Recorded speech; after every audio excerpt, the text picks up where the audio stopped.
जय जगन्नाथ दर्शक बंधु चलतु जानिबा गुरुवार रे केउ पांचटी काम करिबा द्वारा आपण राताराती होई जिवे महाधनी।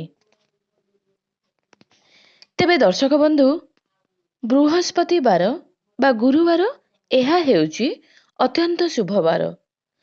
माँ लक्ष्मी और नारायणक सह गुरुवार दिनटी जड़ित अटे। एही दिन लक्ष्मी नारायणकर पूजा करिबा द्वारा सबु इच्छा पूर्ण होइथाए। हिंदू धर्म रे सबु बार सह किछि ना किछि महत्व जड़ित रहिछे। शास्त्र अनुଯାयी भगवान विष्णु और माँ लक्ष्मीकर पूजा करिबा द्वारा अनेक खुशी आसीथाए और धन संपत्ति वृद्धि पाइथाए। आज आमे जानिबा गुरुवार एपरि केउ काम करिले व्यक्ति धनवान होइथाए।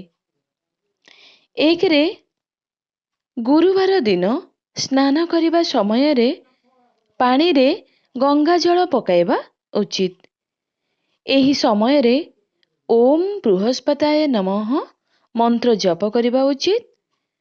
गुरुवार दिन ब्रह्म मुहूर्त उठी स्नान करिबा उचित होइथाए।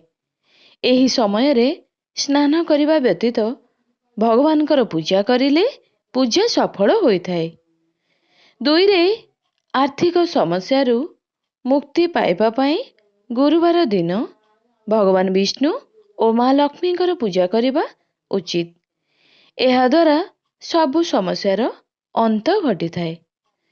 तीन रे गुरुवार दिन हळदी रंगर वस्त्र पिंधिबा उचित। एहा सह माँ लक्ष्मी को हळदिया रंगर फूल फल नैवेद्य अर्पण करिबा उचित।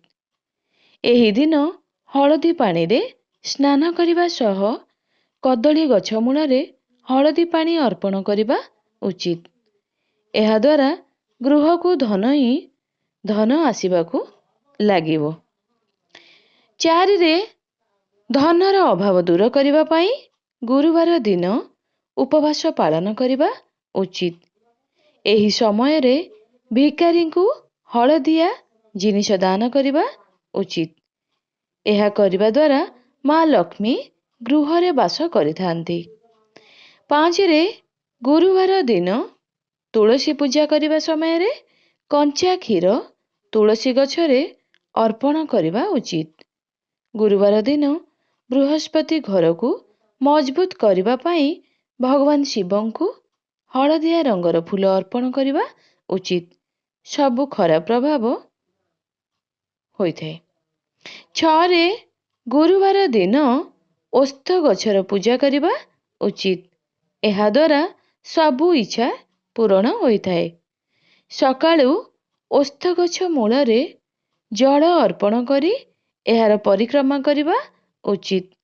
एहा परे ओस्थ गछरे सूता बांधन्तु निजर मनस्कामना सबु कुहन्तु। सूता बांधिबा समय रे निश्चय सबु इच्छा पूर्ण होइथाए। तेबे गुरुवार दिन एही सबु उपाय निश्चय करन्तु।